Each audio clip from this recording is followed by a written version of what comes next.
From the pages of MikeHuckabee.com, a stimulus package of information, insights, and hot takes you won't find anywhere else. Let's take another look back at the week that was. As always, you can sign up for the always totally free Huckabee newsletter. You can have my columns beamed right to your email inbox twice a day. Well, you've got to hand it to President Biden. There aren't many administrations that kick off with actions so incompetent and contrary to common sense that within just weeks, they result in a crisis that forces the abandonment of not one, but two major campaign promises. But Joe Biden managed the twofer. His reversal of President Trump's border security policies created an unprecedented surge of migrants, including so many unaccompanied minors, that they not only have to be housed in the exact same shelters that Democrats described as cages, but now they're being filled to 100% capacity, in total defiance of his other big campaign promise, taking COVID precautions super seriously. Just another example of Joe Biden saying anything and everything to get elected.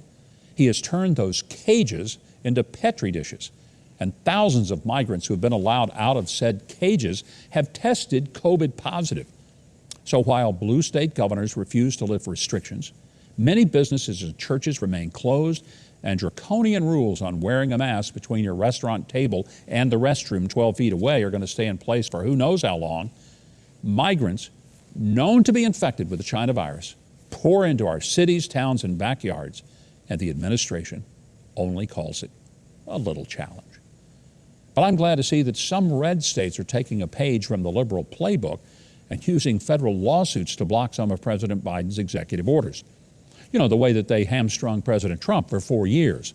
Arizona and Montana have filed a lawsuit to block Biden's order that severely limits the number of illegal immigrants who can be arrested and deported. Arizona Attorney General Mark Bormovich said, and I quote, "If asked about the poorest policy choice I've ever seen in government, this would be a strong contender. Blindly releasing thousands of people, including convicted criminals and those who may be spreading COVID-19 into our state, is both unconscionable and a violation of federal law. This must be stopped now to avoid a dangerous humanitarian crisis for the immigrants and the people of Arizona," end quote. These are the kind of lawsuits that make me thank God that Trump was able to appoint so many judges, which may be his most lasting legacy that'll protect America. On to the Twitterverse we go. This very sarcastic video made the rounds this week, pointing out Joe Biden's empty campaign promises. $2,000 stimulus check. Minimum wage of $15. This is not kids being kept in cages. Money that will go out the door immediately. Put an ad for the block in Washington. Deliver a bold, progressive vision. It's almost as if the 50-year career politician blew a whole lot of smoke and made some promises he never intended to keep. And even progressives are noticing. By the way, this is exactly why President Trump got elected in 2016. If you have a particularly short memory, that may refresh it a little. And here's a tweet of mine, just in case you missed it. I don't know how you did, but it's possible.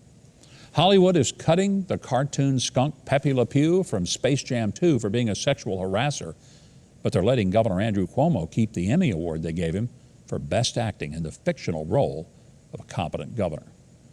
Cuomo, by the way, is up to 6 accusers in his sexual harassment Rolodex, and at least 10, maybe even 15,000 COVID deaths in nursing homes thanks to his incompetent governance. Will Cuomo last another month in office? At this rate, I wouldn't bank on it. Handsy Enzy. And on Thursday, New York Assembly Speaker Carl Heastie has officially authorized an impeachment investigation. Can't wait to see what comes next in this TV show. I wonder if it'll win an Emmy. That may be the big question. And a well-deserved shame on you to another blue state governor, Gavin Newsom of California, whose state is still as tightly locked down as a submarine, and who said, and I quote, "We're not going back to normal. Normal was never good enough. Normal accepts inequity," end quote. Which I can only assume means until the imaginary scourge of institutional racism is eradicated to the level of Black Lives Matter is satisfied, Californians must stay in their homes, continue to pay sky-high taxes for the privilege of living there, and never, absolutely never, remove those masks. That is, unless you're the guest of the governors at the French Laundry restaurant or another Michelin-starred place to eat.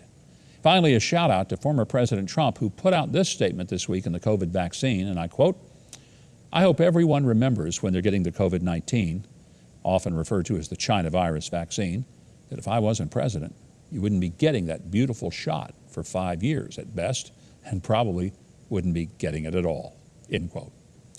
Thank you, Mr. President, for those beautiful shots. And until next time, these have been the facts of the matter. Now, if you're seeing this, I know you've enjoyed that video. I mean, how could you not, after all? So you know what you should do? Leave a like, click on the subscribe button below, and hit the notification bell next to it so you'll always know when I have another video up for you to enjoy.